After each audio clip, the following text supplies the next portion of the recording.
कस्तूरी नगर में विष्णुदास नाम का एक पंडित अपनी पंडिताइन के साथ रहता था। पंडित विष्णुदास था तो बहुत समझदार, लेकिन गरीबी के कारण पंडिताइन के सामने उसकी एक ना चलती थी। उसकी आय कम थी, इसलिए घर में रोज झगड़ा होता रहता था। एक दिन पंडिताइन कहने लगी, ए जी, कान खोलकर सुन लीजिए, यदि आज कुछ कमा धमा कर ना लाए तो खाने को हवा और पीने को पानी ही मिलेगा। पंडित बोला, जानता हूं, भाग्यवान, अच्छा मैं चलता हूं। और पंडित किसी यजमान की तलाश में चल पड़ा। तभी एक व्यक्ति ने आवाज देकर कहा, पंडित जी जरा रुकिए, आज मेरे पिताजी की 13वीं है, क्या आप मेरे घर चलकर भोजन करने की कृपा करेंगे? सुनकर पंडित जी के चेहरे पर मुस्कान आ गई और वो कहने लगे, क्यों नहीं, कृपा करूंगा भाई, यह तो हमारा खानदानी काम है, लेकिन खाना खिलाने के बाद दान दक्षिणा तो दोगे ना? दक्षिणा दिए बगैर तुम्हारा काम अधूरा रह जाएगा।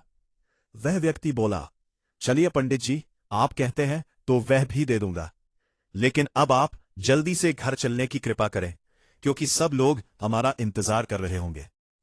एक ब्राह्मण की कमी थी, सो आप मिल गए। फिर पंडित उस व्यक्ति के साथ चल पड़ा और मन ही मन सोचने लगा, वाह, आज का दिन तो वास्तव में शुभ लगता है। मुझे भी पेट भर खाने को मिलेगा और पंडिताइन के लिए भी पूजन सामग्री बांध कर ले जाऊंगा और दक्षिणा भी मिलेगी। उस व्यक्ति के घर पहुंचकर पंडित ने अन्य ब्राह्मणों लोगों के साथ प्रेमपूर्वक श्राद्ध खाया। भोजन करने के बाद पंडित कहने लगा, भाई दुखीमल, भोजन तो मैंने कर लिया, अब जरा घर के लिए दान में अन्न, वस्त्र व फल और दक्षिणा में इच्छानुसार तुम्हारा जो दिल करे वही दे दो। वह व्यक्ति बोला, क्षमा करें पंडित जी, मैं वास्तव में बहुत शर्मिंदा हूं।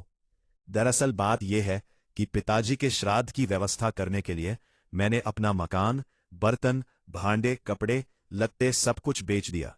तब जाकर कहीं मुश्किल से ये सारा प्रबंध हो पाया और कल ही मुझे खरीदार को इस मकान के साथ साथ सारा बेचा हुआ अन्य सामान भी सौंपना है।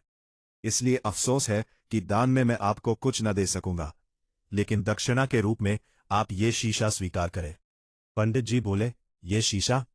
वह बोला, पंडित जी, ये कोई मामूली शीशा नहीं है, हमारा खानदानी शीशा है। मेरे दादा परदादा सब सुबह उठकर इसी में अपना मुंह देखा करते थे और मेरे पिता ने भी मरते समय मुझसे कहा था, बेटा इसे बहुत संभाल कर रखना, ये बहुत ही कीमती शीशा है। इसलिए मैंने घर का तिनका तिनका बेच दिया, लेकिन इसे नहीं बेचा। परंतु क्या करूं, मैंने आपको दक्षिणा देने का वादा किया था, इसलिए इसे आपको दे रहा हूं। पंडित जी सोच क्या रहे हैं? लीजिए लीजिए। पंडिताइन इसमें अपना सुंदर मुखड़ा देखेगी तो प्रसन्नता से झूम उठेगी। बेचारे पंडित ने मन ही मन महसूस कर वो शीशा रख लिया और चलते चलते सोचने लगा, मैं घर जाकर पंडिताइन को क्या जवाब दूंगा। जब वो घर पहुंचा तो पंडिताइन ने पूछा, आज क्या कमा कर लाए हो? पंडित बोला, जी कमा धमा कर तो कुछ नहीं लाया, हाँ, तुम्हारा मुंह देखने के लिए मैं ये शीशा जरूर लाया हूं। लो, इसे संभाल कर रख लो, बड़ा कीमती शीशा है। पंडिताइन बोली, ए जी, मैं पूछती हूं, ये शीशा तुम किसी कूड़ेदान से उठा लाए हो क्या? ये बाबा आदम के जमाने का शीशा लगता है। पंडित बोला, भाग्यवान, ये मुझे एक यजमान ने दक्षिणा में दिया है। फिर पंडित ने पंडिताइन को सारी बात बता दी। सारी बात सुनकर पंडिताइन का गुस्सा 7वें आसमान पर चढ़ गया और उसने शीशे को जमीन पर पटकते हुए कहा, ए जी, यदि उसने आपको मूर्ख बनाया ही था तो आपने इसे उसी के सिर पर क्यों नहीं दे मारा? इसे मेरे सिर पर मारने के लिए घर में क्यों ले आए? सत्यानाश हो उस कलामुहे का। लेकिन शीशे के चकनाचूर होते ही उसमें से धुआं निकलने लगा। तभी एक जिन्न उनके सामने खड़ा हो गया, जिसे देखकर वे दोनों डरने लगे और कहने लगे, अरे बाप रे बाप, भूत भूत, भागो वरना ये हमें मार डालेगा। फिर जिन्न बोला, अरे ठहरो मेरे मेहरबानो, ये तुम दोनों मुझसे भयभीत होकर कहां भागे जा रहे हो? मुझसे डरने की कोई जरूरत नहीं है। मैं तुम्हें कोई नुकसान पहुंचाने नहीं आया, बल्कि मैं तो तुम लोगों का एहसानमंद हूं, जो तुमने मुझे शीशे की कैद से आजाद कराया। जिन की बात सुनकर पंडिताइन का भय कुछ कम हुआ। पंडित बोला, तो तुम कौन हो भाई? और शीशे के टूटते ही हमारे घर में धुआं बनकर कहां से आ गए? जिन ने बोला, मैं जिन्न हूं। मुझे एक दुष्ट जादूगर ने सताने के लिए इस शीशे में कैद कर दिया था, लेकिन आज तुमने इस शीशे को तोड़कर मुझे आजाद कर दिया है। मैं तुम लोगों का ये उपकार कभी नहीं भूल पाऊंगा। मेरे लायक कोई सेवा हो तो कहो। सेवा की बात सुनकर पंडित पंडिताइन के चेहरे प्रसन्नता से खिल उठे। पंडित बोला, जिन्न भाई, हमारे घर में राशन पानी नहीं है। क्या तुम हमारे लिए कुछ राशन पानी और दाल सब्जी का प्रबंध कर सकते हो? जिन्न बोला, क्यों नहीं कर सकता, मैं तो हर काम कर सकता हूं। ठहरो, मैं तुम्हें अभी अपना चमत्कार दिखाता हूं। फिर जिन्न ने कहा, अनाज, घी, शक्कर, मिर्च, सब्जी, फल, कपड़े, बर्तन, भांडे सब आ जा। और पलक झपकते ही घर हर प्रकार की वस्तुओं से भर गया। ये देखकर पंडित पंडिताइन हैरान रह गए। पंडित बोला, जिन्न भाई, मेरी पत्नी को तो भूख लगी है। क्या तुम तुरंत दाल रोटी का प्रबंध कर सकते हो? 8-10 रोटियों से ही हमारा काम चल जाएगा। जिन्न बोला, दाल रोटी ही क्यों, मैं तुम दोनों मेहरबानों को दुनिया भर के स्वादिष्ट से स्वादिष्ट भोजन कराऊंगा। जरा रुको। फिर जिन्न ने कुछ कहा और तुरंत ही अलग अलग प्रकार के स्वादिष्ट व्यंजन उनके सामने प्रस्तुत हो गए। जिन्न बोला, तुम लोग आराम से भोजन करो, तब तक मैं बाहर बैठता हूं। यदि किसी चीज की और जरूरत हो तो मुझे आवाज लगा देना, वरना मैं तुम्हारे भोजन करने के बाद अपने देश चला जाऊंगा। पंडित पंडिताइन बोले, तुम्हारा बहुत बहुत धन्यवाद जिन भाई। जिन बाहर चला गया और पंडित पंडिताइन चटकारे ले लेकर भोजन करने लगे। पंडिताइन बोली, वाह, क्या स्वादिष्ट भोजन है। मैंने तो शायद पहले कभी ऐसा स्वादिष्ट भोजन नहीं किया होगा। भाग्यवान, मुझे तो ये जिन्न बड़े काम का लगता है। देखा नहीं, उसके कहते ही सब सामान और खाना हमारे सामने आ गया। हमें इसे किसी भी कीमत पर जाने से रोकना होगा। पंडित बोला, हाँ स्वामी, हमें ऐसा ही करना चाहिए। खाना खाने के बाद पंडित ने जिन्न को आवाज लगाकर कहा, जिन भाई कहाँ हो तुम? हमने भोजन कर लिया है। अगले ही पल जिन्न उनके सामने प्रकट हुआ और कहने लगा, कहो मेहरबानो, भोजन कैसा लगा? पंडित पंडिताइन बोले, बहुत अच्छा जिन्न भाई, ऐसा स्वादिष्ट भोजन तो हमने जीवन में पहली बार खाया है। जिन्न बोला, मेहरबानो, मेरे लिए और कोई सेवा हो तो कहो, वरना मैं चलता हूं। पंडित बोला, सेवा तो और कोई नहीं है जिन्न भाई, लेकिन एक प्रार्थना है। यदि तुम हमारे पास रुक जाओ तो हम तुम्हारा एहसान जीवन भर नहीं भूलेंगे। जिन्न बोला, मेहरबानो, यह काम बड़ा मुश्किल है। रुकने के लिए मैं क्षमा चाहता हूं। कोई और सेवा हो तो कहो। पंडिताइन बोली, जिन्न भाई, अभी तो तुम कह रहे थे कि तुम्हारे लिए कोई भी काम मुश्किल नहीं है, फिर हमारे पास ठहरने में तुम्हें क्या मुश्किल है? जिन्न बोला, मेहरबानो, मुझे तो कोई मुश्किल नहीं है, लेकिन मेरे रहने से तुम्हें जरूर मुश्किल हो जाएगी, क्योंकि मैं जहां रहता हूं वहां एक शर्त पर रहता हूं, और मैं इसी शर्त पर तुम्हारे पास रह सकता हूं कि तुम मुझे एक काम निपटाने के बाद तुरंत दूसरा काम दे दोगे, क्योंकि मैं एक क्षण भी खाली नहीं बैठ सकता, हर समय काम में लगा रहना चाहता हूं। पंडित बोला, अरे भाई, यह कौन सी मुश्किल बात है? हमारे पास तो इतना काम है कि तुम जीवन भर भी नहीं निपटा सकोगे। हमें तुम्हारी ये छोटी सी शर्त मंजूर है।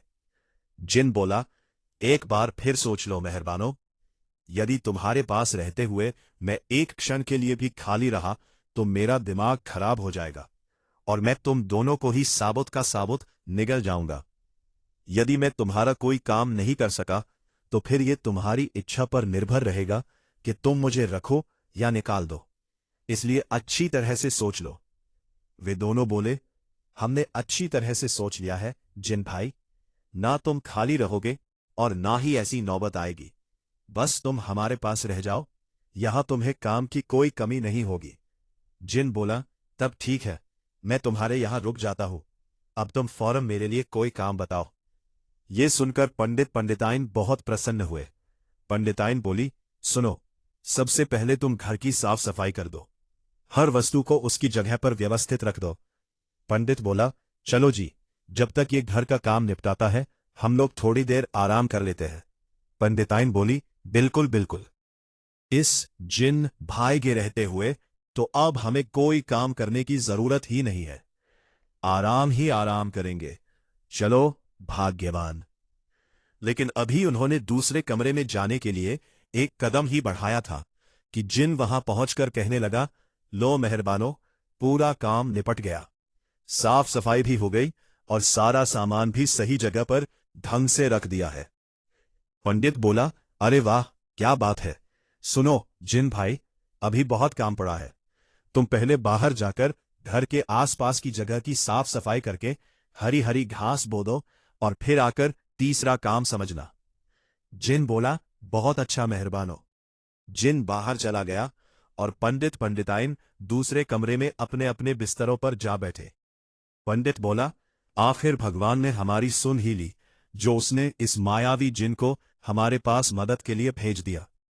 पंडिताइन बोली, सच कहते हो जी, ना तुम शीशा लाते और ना हमें यह जिन मिलता, अब तो हमारे घर में किसी वस्तु की कोई कमी नहीं रहेगी। तभी जिन वहां पहुंचा और कहने लगा, मेहरबानो, तुम्हारा बताया दूसरा काम भी पूरा हो गया है। मैंने घर के बाहर चारों तरफ की अच्छी तरह सफाई करके हरी घास ही नहीं बल्कि सुंदर सुंदर फूल और पेड़ पौधे भी लगा दिए हैं। यह सुनकर आश्चर्य में डूबे पंडित पंडिताइन ने बाहर का नजारा देखा तो वे दंग रह गए। घास और पेड़ पौधों से बाहर का नजारा बिल्कुल ही बदल चुका था। जिन बोला, मेहरबानो, अब मुझे जल्दी से कोई और काम बताओ, क्योंकि मैं एक क्षण भी खाली नहीं बैठ सकता। पंडित बोला, जिन भाई, वास्तव में तुम बहुत मेहनती हो। हमारे घर में जलाने के लिए लकड़ियां बिल्कुल भी नहीं है। तुम ऐसा करो, पास के जंगल में चले जाओ और वहां से लकड़ियां लाकर उन्हें काटकर जलाने लायक बना दो। जिन तुरंत जंगल की ओर उड़ गया। पंडिताइन बोली, सुनो जी, यदि यह जिन इसी तरह पलक झपकते ही काम निपटाता रहा तो वह क्षण दूर नहीं जब हमारे पास इसे बताने के लिए कोई काम नहीं रहेगा और यह हमें साबुत का साबुत खा जाएगा। पंडित बोला, भाग्यवान, तुम नाहक ही परेशान हो रही हो।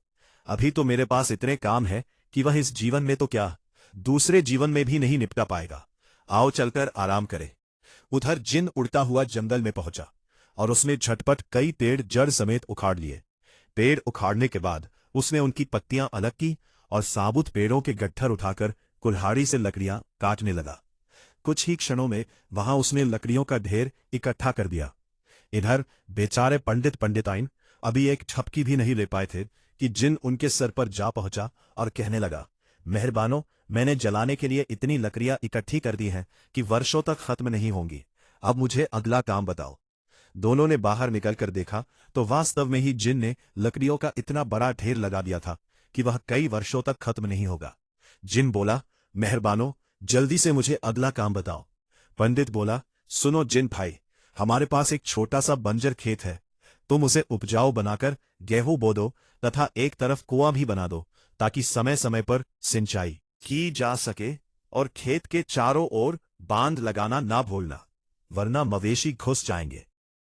जिन्न बोला, बिल्कुल नहीं भूलूंगा मेहरबानो। ये कहकर जिन्न अपना काम करने चला गया।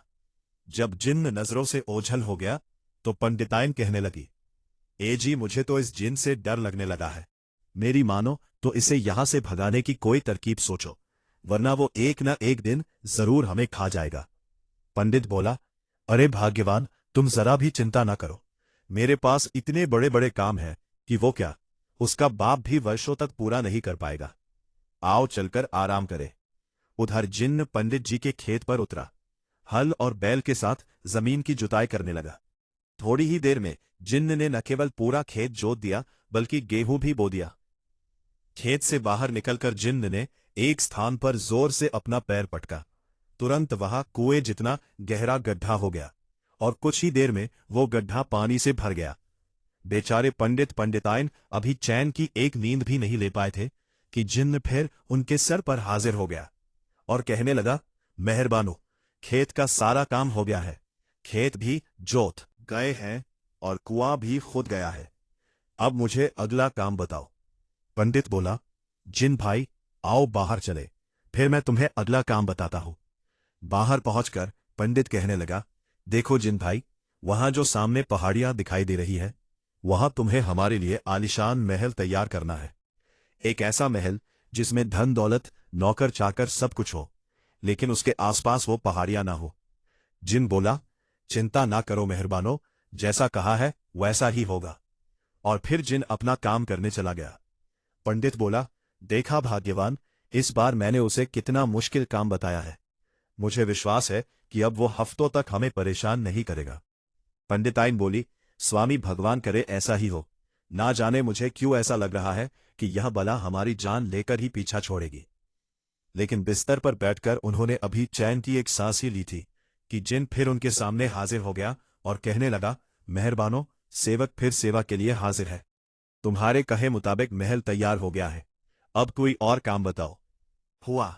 वह अपनी पत्नी के साथ बाहर निकला। उसने देखा कि जिन ने सचमुच ही पहाड़ों को काटकर एक सुंदर सा महल तैयार कर दिया है। पहाड़ों को काटना बहुत ही मुश्किल होता है, लेकिन फिर भी जिन ने इस कठिन कार्य को कुछ ही पलों में कर दिया था।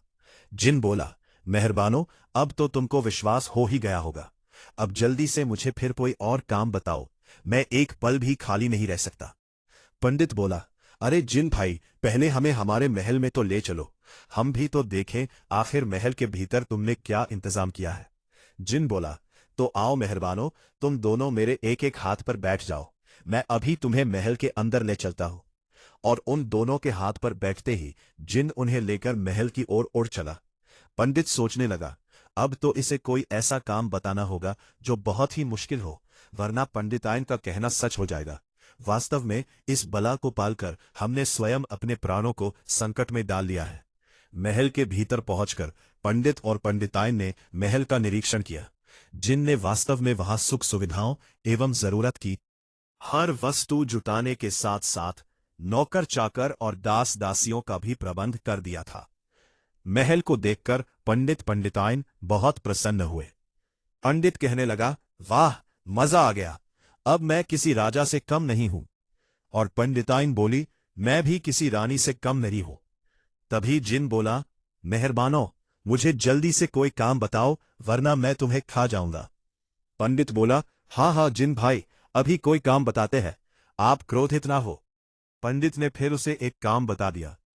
इसी तरह जिन क्षण प्रतिक्षण काम मांगता रहा और पूरा काम करता रहा।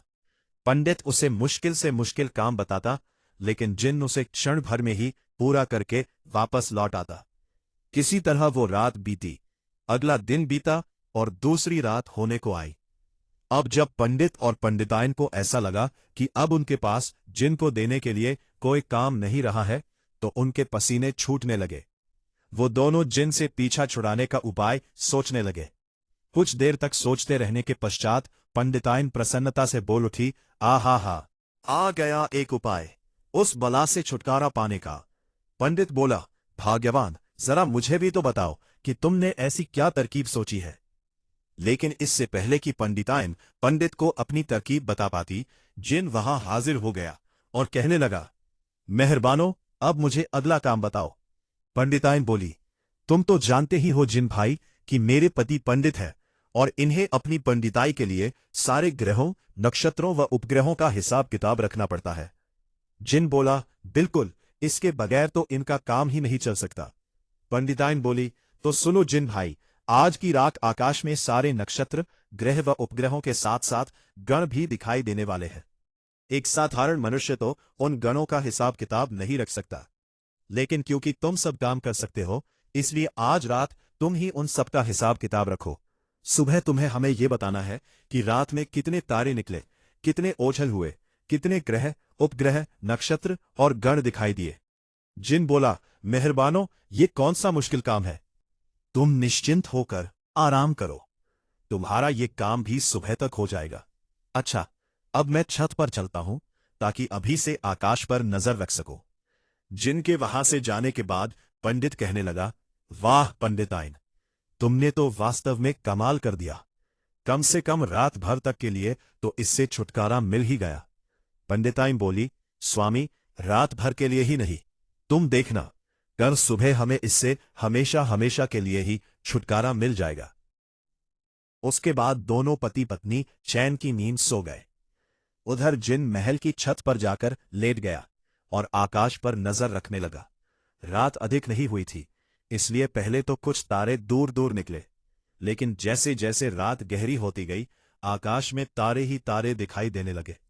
चांद के साथ साथ कुछ और भी नक्षत्र दिखाई देने लगे।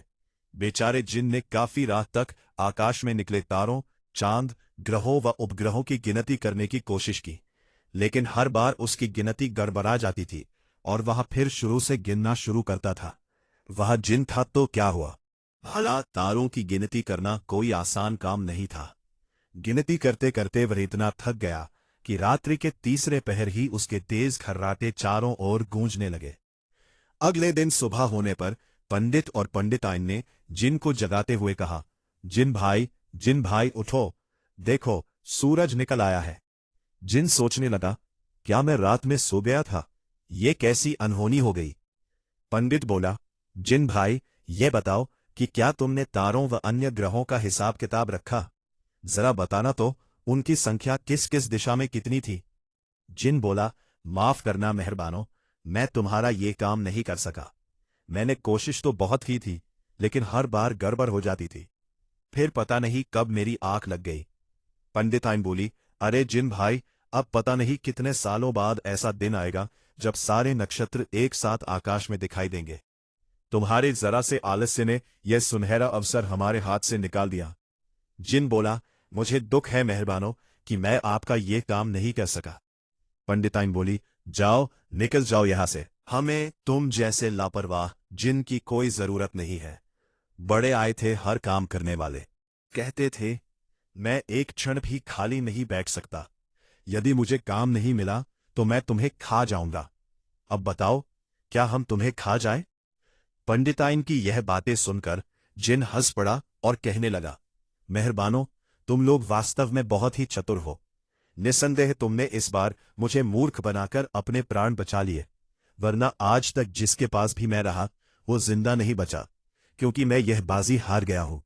इसीलिए तुम्हारे यहां से जा रहा हूं। वैसे भी तुमने मुझे आजाद करके मुझ पर एहसान किया था, इसीलिए मैं स्वयं भी तुम्हें खाना नहीं चाहता था। लेकिन क्योंकि हमारे लोक का यह नियम है कि जिसके यहां रहो उसके यहां हर क्षण काम करो, और यदि काम न मिले तो उसे खा जाओ, इसीलिए यदि ऐसी नौबत आती तो मैं तुम्हें भी नहीं छोड़ता और खा जाता। परंतु अच्छा हुआ तुम अपनी सूझबूझ से बच गए, और मैं भी एहसान फरामोशी से बच गया, क्योंकि मैं तुमसे शर्त हार गया हूं। इसीलिए मैंने जो महल या धन दौलत तुम्हें दी है वो सब आज से तुम्हारा हुआ। अच्छा मेहरबानो, अब मैं चलता हूं, कहकर जिन आकाश में उड़ गया। पंडिताइन बोली, आपने देखा स्वामी, कैसे मैंने उस जिन को यहां से भगा दिया।